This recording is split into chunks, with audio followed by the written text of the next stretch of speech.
नमस्कार, मी भारती सहस्रबुद्धे. आनंदाचं पानच्या या भागातले दोन्ही लेखक तुमच्यासमोर आणताना आम्हाला आज मनस्वी आनंद होतोय. खरं तर आपले आजचे दोन्ही पाहुणे आपल्या आनंदाचं पानसाठी नवीन नाहीत. एक आहेत ज्येष्ठ लेखक भारत सासणे सर आणि दुसरे आहेत युवा लेखक देविदास सौदागर. दोघांनाही आज खास निमंत्रित करण्याचं कारण म्हणजे नुकतेच जाहीर झालेले साहित्य अकादमीचे पुरस्कार. सासणे सरांना बाल साहित्याचा पुरस्कार जाहीर झालाय, तर तो त्यांच्या समशेर आणि भूतबंगला या लहानग्यांसाठी लिहिलेल्या कलाकृतीसाठी. तर देविदास सौदागरच्या उसवणची ओळख आपण याच कार्यक्रमातनं साधारण वर्षभरापूर्वी करून दिली होती. सलग 2 वर्ष देविदासला या पुरस्कारानं हुलकावणी दिली होती. मात्र यावर्षी त्यांच्या उसवणला यथोचित असा सन्मान मिळालेला आहे युवा साहित्य पुरस्काराने. तेव्हा या दोन्ही लेखकांशी आज आपण गप्पा मारणार आहोत आजच्या आनंदाचं पानमध्ये. ज्येष्ठ साहित्यिक भारत सासणे सर यांच्याशी आज आपल्याला गप्पा मारायचे. त्यांना नुकताच ज्या पुस्तकासाठी, ज्या त्यांच्या कलाकृतीसाठी बाल साहित्याचा साहित्य अकादमी जाहीर झालाय त्याबद्दल आज आपण गप्पा मारणार आहोत. सर, तुमचं स्वागत आहे आनंदाचं पानमध्ये. धन्यवाद. आणि सगळ्यात आधी तर या पुरस्कारासाठी खूप अभिनंदन. खरं तर आपल्याला खूप दिवसांपासून या कॅरेक्टरबद्दल, समशेरबद्दल बोलायचं होतं. लहान मुलांसाठी खास हे कॅरेक्टर तुम्ही म्हणजे तुमच्या कल्पनेतनं निर्माण झालेलं आहे. तर आम्हाला समशेरबद्दल सांगा ना. खरं तर याचं जे नाव आहे ते त्यामध्ये सुद्धा थोडीशी गंमत आहे, थोडंसं श्लेष आहे. कारण शेरलॉक होम्स यावरून हे नाव घेण्यात आलेलं आहे. तिकडला शेर, लॉक म्हणजे कुलूप आणि घरे म्हणजे होम्स म्हणजे घरे, त्यामुळे तो शेरलॉक होम्सचा वरूनच समशेर कुलूप खरे हे नाव ठरलं. पण नंतर हळूहळू त्याची वृत्ती, त्याचं दिसणं, त्याचे कपडे, त्याची मित्रमंडळी या सगळ्यांच्या मध्ये हळूहळू विकास होत गेला. मला प्रामुख्याने असं लक्षात आलं की मुलांच्यासाठी खूप काही लिहिलं जातं एका अर्थाने, परंतु त्यासाठी जो वयोगट लक्षात घेण्यात येतोय तो साधारणपणे 8-9 वर्षापर्यंतचा येतो. पुष्कळ गाणी, कविता सुद्धा लिहिल्या जात आहेत. परंतु जो कुमार गट आहे किंवा किशोर गट आहे त्या मुलामुलींच्यासाठी म्हणून विशेष काही लिहिलं जात नाही. विशेषतः लघु कादंबरी आणि दीर्घकथा लिहिल्या जात नाहीत त्यांच्यासाठी, असं लक्षात आलं. प्रत्यक्षामध्ये या वयातली जी काही गरज असते मुलांची, ती गरज म्हणजे सस्पेन्स, थ्रिल, उत्सुकता, रोमहर्षकता, उत्कंठा, काहीतरी विशेष असं वाचायला मिळणे आणि वीररसाची जी काही चाहूल आहे ती देखील याच वयामध्ये लागलेली असते. हे सगळं बालमानसशास्त्र लक्षात घेता त्या दृष्टीने आपण असं एक पात्र निर्माण करावं आणि असे प्लॉट्स निर्माण करावेत की ज्यामुळे हा जो काही वाचक वर्ग आहे आपल्या नजरेसमोरचा तो खेळून राहील, वाचेल, आनंदाने त्यामध्ये रमून जाईल आणि त्याचबरोबर काही संस्कार देखील स्वीकारेल. असं काही एक मी ठरवलं होतं आणि त्या अनुषंगाने हे पात्र निर्माण झालेलं आहे. बाल साहित्याचा जेव्हा आपण विचार करतो तेव्हा म्हणजे 20 वर्षापूर्वीची लहान पिढी तिच्यासाठी लिहिणं तुलनेने थोडं सोपं होतं का? कारण तेव्हा इमॅजिनेशनला वाव होता आणि आता मात्र सगळं ॲनिमेटेड फिल्म्स म्हणा, ॲनिमेटेड कार्टून्स वगैरेमुळे मुलांना इमॅजिन करण्याची फारशी गरजच पडत नाही. तर म्हणजे जे काही कार्टून त्यांना बघायचं ते कॅरेक्टर त्यांच्या समोर असतं, ॲनिमेटेड फॉर्मॅटमध्ये असतं. तर अशा परिस्थितीत या पिढीसाठी लिहिणं थोडं कठीण आहे का? किंवा वेगळा विचार करावा लागतो का लेखकाला? मला माझा नेहमीचा आक्षेप हा राहिलेला आहे की मुलांची जी काही एक तहान असते ती अद्भुत रसाची असते आणि मुलांना त्या वयामध्ये अद्भुत रस हा दिलाच गेला पाहिजे आणि त्यासाठी म्हणून विशेष प्रयत्न करण्याची गरज आहे. आपण असं म्हटलं की 20 वर्षापूर्वी जो वयोगट होता तो आणि आत्ताचा त्याच्यामध्ये तांत्रिकदृष्ट्या पुष्कळ फरक पडलेला आहे. अर्थातच, कारण त्यावेळेला इमॅजिन करण्याची गरज होती, आता इमॅजिन करण्याची गरज नाही, आपोआपच पात्र समोर दिसत आहेत. हे जरी खरं असलं तरी लेखकासाठी ही आव्हानात्मक परिस्थिती आहे आणि त्यामध्ये नव्या तंत्राच्या सगळ्या गोष्टी लक्षात घेऊन मुलांच्यासाठी म्हणून सहज असा पेरलेला संस्कार आणि सहज असा पेरलेलं मनोरंजन याचा एक समन्वय करून मुलांच्यासाठी उत्तम प्रकारचं साहित्य दिलं पाहिजे या मताचा मी आहे. जगभरचा जर आपण विचार केला आणि आत्ता तुम्ही म्हणताय की आत्ताची परिस्थिती, तर जगभरचा जर विचार केला तर असं लक्षात येतंय की खूप इमॅजिनेटिव्ह, खूप कल्पना शक्तीला आव्हान करणाऱ्या गोष्टी हा सतत समोर येतात आणि त्याच्यासाठी म्हणून रोलिंग सारखी स्त्री जेव्हा हॅरी पॉटर साठी काही लिहिते त्या आणि पुस्तकं निर्माण करते त्यावेळेला मुलं वाचतात, हॅरी पॉटर वाचतात आणि चष्मा लावून अगदी फुटपाथवर बसून मोठे मोठे खंड वाचताना मी जेव्हा त्यांना पाहतो त्यावेळेला मला आश्चर्य वाटतं, आनंदही वाटतो एका दृष्टीने, कारण ही मुलं वाचतायत म्हणून. पण असं काहीतरी मराठीमध्ये असलं पाहिजे असं माझं सलग मत होतं. आणि त्यासाठी म्हणून असं एखादं पात्र निर्माण करावं की जे मुलांच्यासाठी आपलंसं वाटेल, त्यांच्या जवळ जाईल. आणि त्यासाठी एक प्रातिनिधिक पात्राची गरज होती. त्यातून हे पात्र निर्माण झालेलं आहे. यामध्ये मग वेगवेगळे त्याचे कारनामे, त्याची सगळी मित्रमंडळी आणि त्या सस्पेन्स कसा निर्माण होतो. अर्थातच बालसाहित्याला आवश्यक असलेल्याच घटना याच्यामध्ये घडतात. त्यापेक्षा त्यांना पेलणार नाही असे कुठलेही विषय त्यामध्ये येत नाहीत. ही काळजी लेखक या नात्याने मला घ्यावीच लागते. परंतु ते करत असताना मुलं रंगून जातील, खेळून राहतील आणि त्यांना सतत उत्कंठा निर्माण होईल त्यांच्या मनामध्ये, असा प्रयत्न मी जरूर करत असतो. त्यासाठी म्हणून प्रयत्नपूर्वक आणि जाणीवपूर्वक या बालकथा मी लिहिलेल्या आहेत. सर, खरं तर एक उत्सुकता म्हणून प्रश्न विचारते की आतापर्यंत मोठमोठे सन्मान तुम्हाला मिळाले, अगदी साहित्य संमेलनाचं अध्यक्षपद तुम्ही भूषवलंय, मात्र खास बाल साहित्यासाठी तुम्हाला हा जो पुरस्कार मिळाला किंवा दखल घेतली गेली आहे त्याचा वेगळा आनंद आहे? हो, नक्कीच आनंद आहे वेगळा. कारण बालसाहित्यासाठी म्हणून पारितोषिक मिळणं किंवा सन्मान होणं ही एक वेगळी विशेष बाब आहे. जेव्हा तुम्हाला बालसाहित्यकार म्हटलं जातं त्यावेळेला जे काही जगभरामधले मोठे मोठे बालसाहित्यकार झालेत आणि आहेत सध्या, त्यांच्या रांगेमध्ये तुम्हाला बसवलं जातं आहे. ही एक जबाबदारीची जाणीव तर आहेच आहे, पण त्याचबरोबर आनंदाची देखील जाणीव आहे. इतरच म्हणजे ज्याला आपण प्रौढांसाठी लिहिणारी, गांभीर्यपूर्वक लिहिणाऱ्या लेखकांच्या बरोबरीनेच जेव्हा बालसाहित्य लिहिण्याचा जो एक आनंद असतो तो जेव्हा स्वीकारता येतो त्यावेळेला मला वाटतं एक मोठं असं जबाबदारीचं काम आपल्या हातून घडतं आहे, असा एक आनंदाचा भाग आहे. म्हणून हा सन्मान मिळाल्यानंतर मला विशेष असा आनंद झाला. सासणे सर, ज्येष्ठ साहित्यिक म्हणून हा एक प्रश्न विचारते की ज्या दिवशी बालसाहित्याचा पुरस्कार जाहीर झाला त्याच दिवशी युवा साहित्य पुरस्कार जाहीर झाला आणि देवीदास सौदागरला त्याच्या उसवण या कादंबरीसाठी तो पुरस्कार मिळाला. गेल्या 2-3 वर्षात आपल्याला लक्षात येत आहे की ग्रामीण भागातली हे युवा पिढी खूप वेगळ्या पद्धतीचं लिखाण करते, तिथलं जगणं मांडते आहे. तुम्हाला काय दिसतंय आत्ताच्या मराठी साहित्यातल्या या युवा पिढीबद्दल? जसं आपण म्हणाला तसं ग्रामीण भागामधली ही जी काही लेखक मंडळी आहेत ती खूप संघर्ष करतायत. कारण जगण्याचा जो संघर्ष आहे तो आणखीन कठीण होत चाललेला आहे. आणि अशा परिस्थितीमध्ये जे काही त्यांचं जगणं आहे ते कादंबरीतून कसं मांडायचं किंवा कथेतून कसं मांडायचं किंवा कवितेतून कसं मांडायचं याबद्दलचे अनेक प्रश्न त्यांच्यासमोर खरं तर उपस्थित झालेले आहेत. परंतु हे उपस्थित झालेले प्रश्न लक्षात घेऊन सुद्धा आणि त्यावर मात करत ही मंडळी जेव्हा आपल्या मनामधली खळबळ व्यक्त करतात त्यावेळेला अतिशय अस्सल स्वरूपाची कृती आपल्याला कादंबरीच्या किंवा कथेच्या माध्यमातून आपल्या हातामध्ये येते. हा एक अनुभव मला लक्षात आलेला आहे. त्यामुळे ही जी काही तरुण मंडळी आहे 30-35 वर्षाची आणि ग्रामीण भागामध्ये राहून संघर्ष करतायत, जीवन संघर्ष करतायत, त्यांच्याकडून खूप काही खरं तर आशादायी असं चित्र मांडलं जाईल असं मला स्वतःला वाटत आलेलं आहे.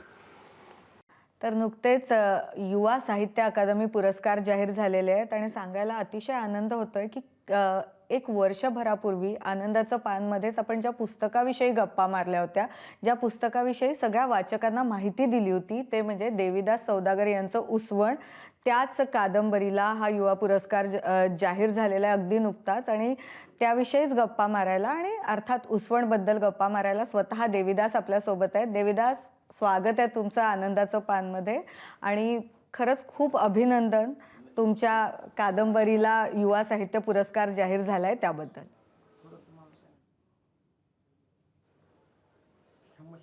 खूप खूप धन्यवाद मॅडम. देवीदास, जसा मी आता उल्लेख केला की आपण साधारण वर्षभरापूर्वीच आनंदाचं पानमधून तुमच्या कादंबरीविषयी वाचकांना, प्रेक्षकांना ओळख करून दिली होती आणि उसवण हे नाव तेव्हा वेगळं वाटलं होतं. तर आता आपण पुन्हा एकदा प्रेक्षकांना, वाचकांना तुमच्याबद्दल आणि उसवणबद्दल सांगूया. तर काय सांगाल तुम्ही उसवणबद्दल? उसवणबद्दल सांगायचं तर ती पारंपरिक शिंपीकाम करणाऱ्या एका तरुणाची कहाणी आहे. बदलत्या काळामध्ये रेडीमेडच्या जमान्यामध्ये त्याचे जे उपासमार सुरू होते त्याची एकूण त्याच्या होरपळीची, एकूण त्याच्या गरिबीची, संघर्षाची ती गोष्ट आहे. पर्यायाने ती माझ्या एकट्याची गोष्ट नसून हजारो जे कामगार आहेत शिवणकाम करणारे त्या सर्वांची ती गोष्ट आहे.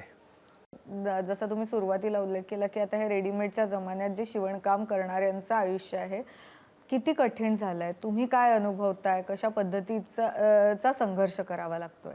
जवळपास अनेक घरामध्ये आपल्याला हे मशनी दिसतात आणि ह्या मशनीला जोडून एक एक एक एक करून कहाणी आपल्याला सापडत जाते. ह्या कामाने खरोखरच लोकांना उपाशी तरी मरू दिलं नाही इतक्या दिवस. पण रेडीमेडचा काळ आला, मॉल संस्कृती आली, पाठोपाठ 2000 विशेषतः 15 नंतर फास्ट इंटरनेट आलं, वेबसाईट वगैरे ऑनलाईन हातात आले आणि 4-5 दिवसात हातात आपल्या कपडे पोचायला लागले. लोकांची अभिरुची बदलली, फॅशन बदलली, फॅशनच्या आवडीनिवडी बदलल्या. त्या काळामध्ये हे काम पूर्णतः संपण्याच्या मार्गावर लागलं. नाममात्र उरलं. बारकी बारकी दुकाने बंद व्हायला लागली. एका कामातून दुसऱ्या कामात जाताना भरपूर अडचणी येतात, कारण एकतर वय वाढलेलं असतं तुमचं आणि तुम्ही एका कामात प्रावीण्य असल्यामुळे दुसऱ्या कामात तुम्ही खूपच अकुशल कामगार असता. म्हणजे एखाद्या ठिकाणी कुठल्याही ठिकाणी तुम्ही गेला तर ते काम शिकण्यासाठी पुन्हा आयुष्यातली 1-2-3 वर्ष तुम्हाला द्यावी लागतात कमीत कमी. तिथून पुन्हा नवीन सुरुवात करावी लागणार असं एकूण. तुम्हाला गेल्या वर्ष 2 वर्षात आलेला लोकांचा प्रतिसाद कसा आहे? आज तर अर्थात साहित्य अकादमीने मोहर उमटवली आहे, पण लोक तुमच्या या पुस्तकाला खूप प्रतिसाद देत होते गेल्या काही दिवसांत. मी मगाशी म्हणलो तसं शिलाई मशीन हे अनेकांच्या घरी असल्यामुळे ना अनेकांच्या घरी हे काम चालत असल्यामुळे अनेकांना ही कादंबरी आणि ह्या कादंबरीतलं दुःख आपलं वाटलं आणि ती कादंबरी पर्यायानं त्यांना त्यांची वाटत गेली आणि मला फोनवर व्हॉट्सअपवर फोन करून किंवा टेक्स्ट मेसेज करून ते सांगत राहिले की हे आम्हाला आमचं दुखणं वाटतंय, आज तुमची कादंबरी खूप आवडली आणि आज असे फोन येत आहेत की हा पुरस्कार आम्हाला भेटला असं वाटतंय. तर मूळ कादंबरी लिहिण्याचा माझा हेतू असंच होता की साहित्य प्रकारात कादंबरी साहित्य प्रकारात एक स्वतःचं एक आत्मकथन नावाचा प्रकार असतो. मी ही कादंबरी आत्मकथन स्वरूपातही लिहू शकलो असतो, ही माझीच गोष्ट म्हणून, पण मी मुद्दामून ती कादंबरी स्वरूपात यासाठी लिहिली की ही माझी एकट्याची गोष्ट नाही, माझ्यासारख्या हजारो शिवणकाम करणाऱ्या कारागिरांची, कामगारांची, शिंप्यांची, टेलरची ती गोष्ट आहे. म्हणून मी ती कादंबरी लिहिली आणि त्या माझ्या मूळ हेतूला आज ते समोरून जेव्हा बोलतात तसे तर ते यश आलंय असं वाटते, कारण ती सगळ्याला आपली वाटते. देविदास, खरं तर तुम्ही कवी आहात, 2 कविता संग्रह प्रकाशित झाले आहेत तुमचे. तर एखादी अशी कविता जी आता आत्ताची जी परिस्थिती आहे त्याला साजेशी असेल अशी आठवते का? 4 ओळी तुम्ही आपल्या या मुलाखती दरम्यान सांगू शकता का? छोटीशी कविता आहे. रक्ताची किंमत नाव आहे कवितेचं. अच्छा. नामदेवा, एखाद्या वेळी धागे घालताना सुई घुसते बोटात, रक्तात भरून जाते सुई, रक्ताचा एखादा थेंब पडतो कापडावर, तेव्हा सुरू होते मोठी चर्चा, कापड किती किमतीचे आहे त्यावर. पण फाटलेल्या बोटाचं आणि सांडलेल्या रक्ताचं कुणाला काहीच वाटत नाही. रक्ताची काहीच किंमत नसते का? हा प्रश्न सुईपेक्षाही जास्त खोल घुसत जातो काळजात. रक्ताची काहीच किंमत नसते का? हा प्रश्न सुईपेक्षाही जास्त खोल घुसत जातो काळजात.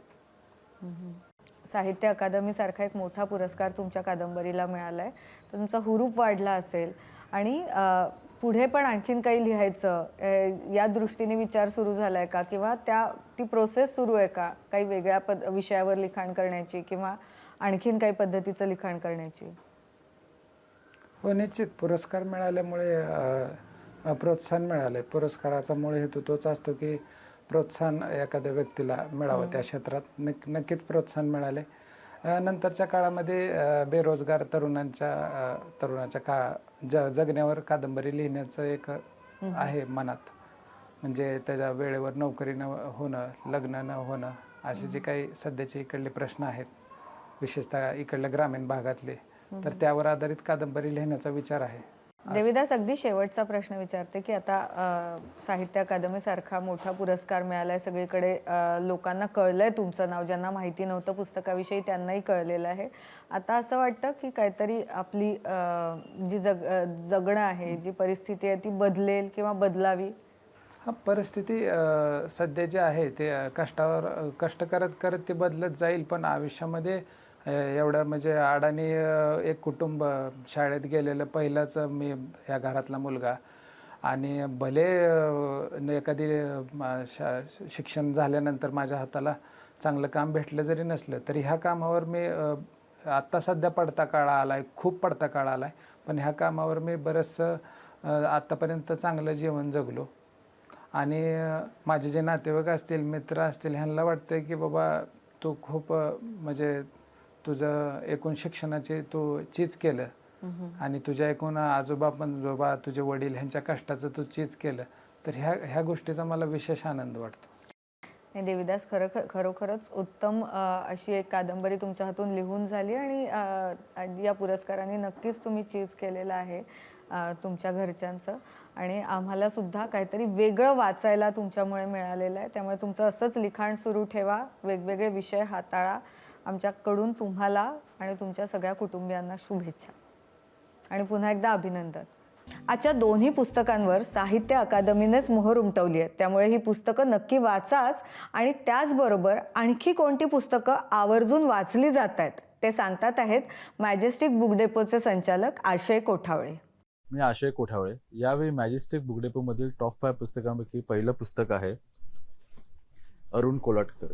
हा ग्रंथ म्हणजे अरुण कोल्हटकर यांच्या व्यक्तिमत्वाची सगळी रूपे आपल्याला यात एकत्रितप्रमाणे पाहता येतील. त्याचबरोबर त्यांना सगळ्या अंगांनी त्यांचा वेध या पुस्तकातून घेतला गेलेला आहे. त्यांना समजून घ्यायचा प्रयत्न या पुस्तकातून केलेला आहे. त्यानंतरचं दुसरं पुस्तक आहे ते म्हणजे परकीय हात, रवी आमले यांचं. विदेशी हेर संस्थांचा भारतातील कारवाया आणि कारस्थाने या पुस्तकात आपल्याला वाचायला मिळतील. हे परकीय हात भारतभर फिरत होते व आजही फिरत आहेत. हे परकीय हात आहेत USA, ब्रिटन, रशिया अशा आपल्या मित्र राष्ट्रांचे, त्याचबरोबर पाकिस्तान, चीन सारख्या शत्रू राष्ट्रांचे सुद्धा. यानंतर चौथं पुस्तक आहे, तिसरं पुस्तक आहे ते म्हणजे भटकंती, हेर्मन हेसे यांचं. इटलीतील उत्तर भागात केलेल्या भटकंतीचे वर्णन हेर्मन हेसे यांनी या पुस्तकात केलेले आहे. निसर्ग दर्शनातून आत्मदर्शन हे या भटकंतीचे मूळ उद्देश आहे आणि यातील लेखांचे मुख्य सूत्र सुद्धा. यानंतरचं चौथं पुस्तक आहे ते म्हणजे मी झालेल्या लाट भरतीची. हे पुस्तक विख्यात मानवतावादी कार्यकर्ता गीता हरिहरन यांचं इंग्रजी पुस्तक I have become the tide नाव याचा मराठी अनुवाद रुचा कांबळे यांनी केलेला आहे. ही कादंबरी काळाच्या 3 पातळ्यांवर घडते. शतकानुशतकं चालत आलेल्या व अगणित लोकांनी सोसलेल्या जातीय भेदभावाचे वर्तमानकालीन पदर उलगडण्याचा प्रयत्न या पुस्तकातून केलेला आहे. यावेळी शेवटचं पुस्तक आहे सायबर अटॅक, संजय तुंगार आणि सुधीर साबळे यांचं. सध्याच्या काळात सायबर गुन्ह्यांमध्ये प्रचंड प्रमाणात वाढ झाली आहे. अशावेळी हे पुस्तक आपल्याला सायबर गुन्ह्यांबाबत सतर्क राहण्यात मदत करेल व या जाळ्यात अडकण्यापासून थांबवेल. ही सगळी पुस्तकं तुम्हाला आमच्या दुकानात majestic book depot, Ram Maruti road, Thane, Shivaji मंदिर नाट्यगृह, दादर व गिरगाव नाका या 3 ठिकाणी सवलतीच्या दरात खरेदी करता येतील. त्याचबरोबर आमची वेबसाईट majesticreaders.com व आमचं मोबाईल ॲप्लिकेशन मॅजेस्टिक रीडर्स यावरही आपल्याला सवलतीत मिळतील. धन्यवाद. आज अत्यंत मानाच्या साहित्य अकादमीने गौरवलेल्या पुस्तकांविषयी आपल्या गप्पा झाल्या. यापुढेही असंच चांगलं उत्तम असं मराठी साहित्य तुमच्यापर्यंत पोहोचवण्याचा आमचा प्रयत्न असेलच. त्याला तुमच्या सूचनांचीही साथ द्या आणि वाचत राहा. धन्यवाद.